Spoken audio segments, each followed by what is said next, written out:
The Canadian Museum of Nature's Natural History collection contains over 14.6 million specimens. Most of these come from terrestrial or aquatic environments. Wet or dry, they both need to be prepared and cared for in a very specific manner. Let's take a peek inside the collections and discover some of these amazing specimens and preservation techniques. A good contrast that we find in our collection is the preservation of specimen between dry and wet. So dry specimens, like for example these shells, is easy to preserve, not a big issue to store. But when the animal is still in these shells, the tissue, the meat if you want, then we have to preserve it with a chemical. And in most cases what we use is ethanol.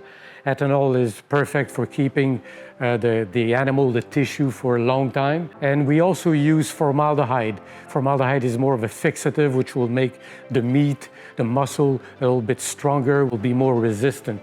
The main challenge with these two chemicals is that we cannot preserve DNA. One of the challenges here at the museum is getting whole fleshy specimens into dry skeletons. We use different techniques in order to do that. We use hot and cold maceration, a process in which we cover the specimens in water, cook them really slowly, and extract oil that might be hidden inside the bones. Or dermestid colonies as well can help. The dermestid colony is an insect colony that cleans the bones by eating the flesh off of the specimen.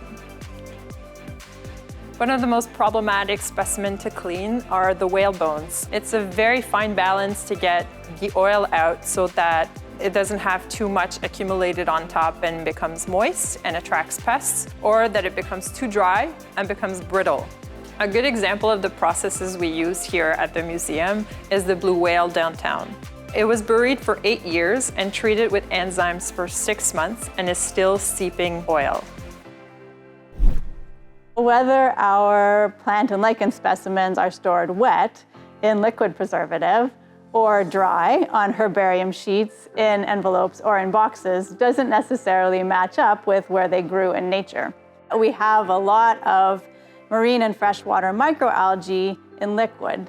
That's because they're so small, you can't even see them without a microscope. On the other hand, these seaweeds were once anchored in the ocean. We dried them out in a plant press or in a paper bag, and we're keeping them dry so they'll be useful for centuries. These days, when museum researchers collect plants for the herbarium, they also collect a few leaves or stems from the same plants in silica gel. The silica gel dries them out even faster than they would dry in a press, preserving DNA and other molecules for lab analysis. What I have here is an example of a mineral that we might consider wet and a mineral that we might consider dry. This mineral here is pyroxene, whereas this one is an amphibole. Their compositions are fairly similar, and their atomic structures are fairly similar as well, but they contain one key difference. This one has water inside of it, and this one does not, making this one wet and this one dry. And that's significant because, as we all know, water is very sensitive to temperature.